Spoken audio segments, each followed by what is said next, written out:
ఎప్పటికప్పుడు తాజా వార్తలను అందిస్తున్న వెంకటగిరి టైమ్స్ న్యూస్ కు స్వాగతం లేదని తెలిపారు. ముఖ్యంగా మెడికల్ కాలేజీలను ప్రైవేటుకు పరం కట్టబెట్టడం అతిపెద్ద స్కామ్ అని ఆయన ఆరోపించారు. పార్టీ ముఖ్య నేతలతో ఈ రోజు సమావేశమైన ఆయన మాట్లాడుతూ ప్రైవేటుకు కాలేజీలు ఇచ్చి మళ్లీ 120 కోట్ల ప్రజాధనాన్ని జీతాల కింద ఎలా ఇస్తారు? ఇంతకంటే పెద్ద స్కామ్ ఉంటుందా అని ప్రభుత్వాన్ని సూటిగా ప్రశ్నించారు. ఈ ఉద్యమంలో భాగంగా 1,04,11,136 మంది సంతకాలు చేశారని, ఇది ఒక చరిత్ర అని పేర్కొన్నారు.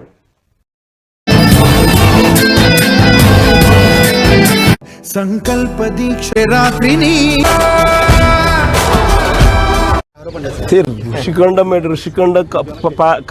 ఋషికొండలో నువ్వు చెప్పే హోటల్ రిసార్ట్ కార్యక్రమం ఏదైతే ఉందో 230 కోట్లు 240 కోట్లు అది బుద్ధు విశాఖపట్నానికి నిజంగా ఆనిముత్యంగా ఉంది. అదే చంద్రబాబు నాయుడు యోగా కోసం యోగా గుర్తుందా? యోగా అనేది గుర్తుందా? ఒక్కరోజు ప్రోగ్రాం యోగాకు ఖర్చు పెట్టింది 330 కోట్లు. 330 కోట్లు కనీసం నేనన్నా 240 కోట్లు పెట్టి బ్రహ్మాండమైన బిల్డింగ్ కట్టి విశాఖపట్నానికి తలమానికంగా ఉంది ఆ బిల్డింగ్. ఈ పొద్దు కూడా పోయినాను అనుకో, ఆ బిల్డింగ్లోకి ఎవరైనా పోయి చూస్తే విశాఖపట్నం అంతా పోయిన టూరిస్ట్ ప్లేస్ కింద కనపడుతుంది. పెద్ద పెద్ద వాళ్ళందరూ దాంట్లో వచ్చి నేను ఇప్పుడు గవర్నర్ గారు పోయినారు అనుకో, మోడీ గారు వచ్చినారు అనుకో, లేకపోతే పుతిన్ వచ్చినాడు అనుకో, లేదా రష్యన్ ప్రెసిడెంట్ పుతిన్ వచ్చినాడు అనుకో, ఎక్కడ పెడతారు? బ్రహ్మాండమైన రాజభవనం లాంటి బిల్డింగ్ అది 230 కోట్లతో కట్టినందుకు మాన్యుమెంట్ అక్కడ తయారైంది. ఇక్కడ ఒకరోజు యోగా, ఒకరోజు 330 కోట్లు 330 కోట్లు ఆవిరి. నన్నేమంటారు? స్కామ్ కాకపోతే నా మాటలకే ఖర్చు పోయి ఆ మాటలకు ఎంత ఖర్చు పెట్టాను ఒకసారి మీకు అందరు కూడా ఏఐ ఉంది కదా, ఒకసారి అమెజాన్లో పోయి కొట్టండి ఒకసారి మాట ఖర్చు ఎంత అవుతుంది, వీళ్ళు ఎంత ప్రొక్యూర్ చేసినారని చెప్పి చూస్తే 50% తక్కువ ఉంటే నన్ను అడగండి. సంకల్ప దీక్షతో సీఎం చంద్రబాబుకు ప్రతిష్టాత్మక business reformer of the year award లభించింది. ప్రముఖ ఆంగ్ల దినపత్రిక ఎకనామిక్ టైమ్స్ ఈ అవార్డును ప్రకటించిన విషయాన్ని కలెక్టర్ల సదస్సులో మంత్రి అచ్చెన్నాయుడు వెల్లడించారు. ఈ ప్రకటన వెలువడగానే సదస్సులోని మంత్రులు, కార్యదర్శులు, కలెక్టర్లు తమ స్థానాల్లోంచి లేచి నిలబడి స్టాండింగ్ ఓవేషన్ ముఖ్యమంత్రికి అభినందనలు తెలిపారు. అనంతరం సీఎం చంద్రబాబు స్పందిస్తూ ఈ ఘనత తనది కాదని, తన అనుచరులు, తన సహచరులు, అధికారులు, కలెక్టర్లదేనని అన్నారు. రాష్ట్రంలో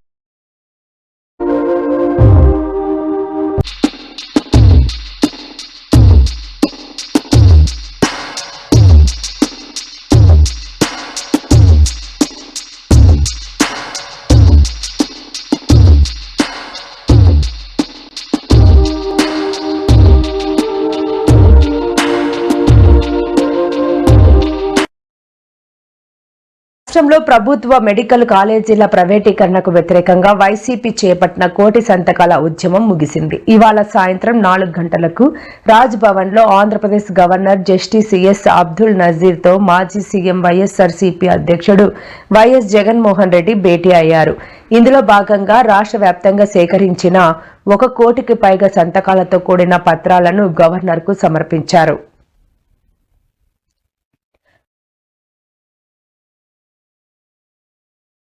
పత్రాలన్నీ చూపించిన తర్వాత, ఆయనకు చెప్పిన తర్వాత, చూపించిన తర్వాత ఈ పత్రాలన్నీ కూడా కోర్టు ద్వారాలు కూడా తడతాయి.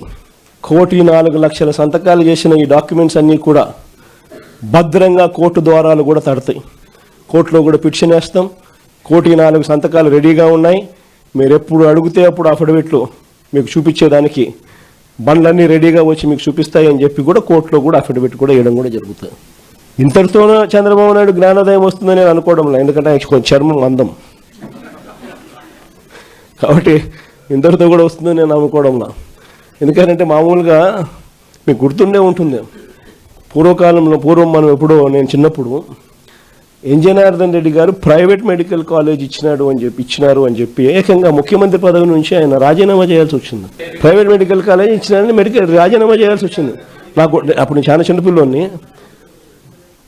అప్పుడే నేను అనుకుంటా ఉంటా, ఒక ప్రైవేట్ ఒక కాలేజు, ఈరోజు ఈయనకు సిగ్గు లేదు, ఇంకొకటి లేదు, ఏకంగా లెఫ్ట్ రైట్ సెంటర్ గవర్నమెంట్ ఆస్తులను నేను ఇచ్చేస్తున్నాను అని చెప్పి స్కాములు చేయడానికి ఏమాత్రం వెనకడుగు వేయడంలా.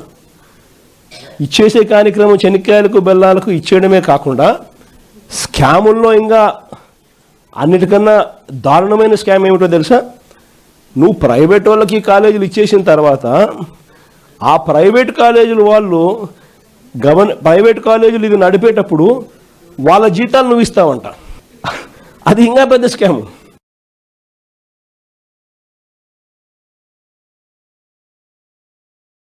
రేపు పొద్దున మనం ఇన్ని ప్రయత్నాలు చేసిన తర్వాత కూడా ఎక్కడన్నా కూడా చంద్రబాబు నాయుడు వినకుండా దీనికి ముందుకు తీసుకొని పోతే మాత్రం ఆ తర్వాత కాలేజీలు తీసుకున్నోడిని మాత్రం మనం అధికారంలోకి వచ్చిన వెంటనే 2 నెలలు తిరగక మునిపే అందరు జైళ్ళల్లో ఉంటారు. ఆ కాలేజీలు తీసుకున్న వాళ్ళు మాత్రం. స్కాములు అనేది మదర్ ఆఫ్ ఆల్ స్కామ్స్ కింద ఇది నిరూపితమవుతుంది.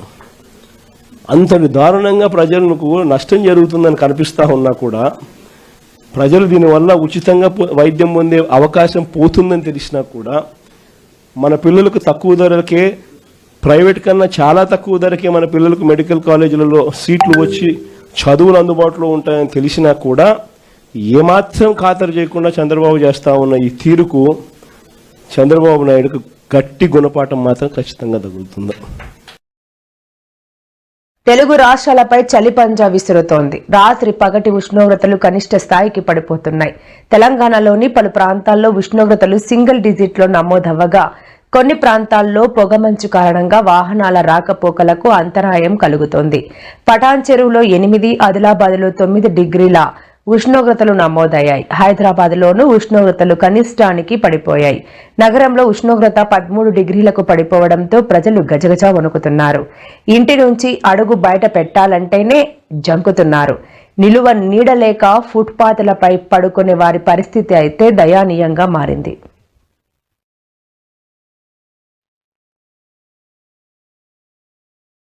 ఏపీ సీఎం నారా చంద్రబాబు నాయుడు మరో కీలక నిర్ణయం తీసుకున్నారు. జనవరి నుంచి సీఎం చంద్రబాబు జిల్లాల పర్యటన చేయనున్నట్లు ప్రకటించారు. నేడు అమరావతి సచివాలయంలో జరిగిన జిల్లా కలెక్టర్ల సదస్సులో ఈ కీలక నిర్ణయం తీసుకున్నారు.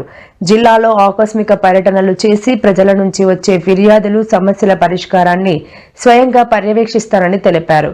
ఫిర్యాదుల పరిష్కారంలో ఎలాంటి జాప్యం సహించబోమని స్పష్టం చేసిన చంద్రబాబు, జీరో టాలరెన్స్ విధానంలో అధికారులు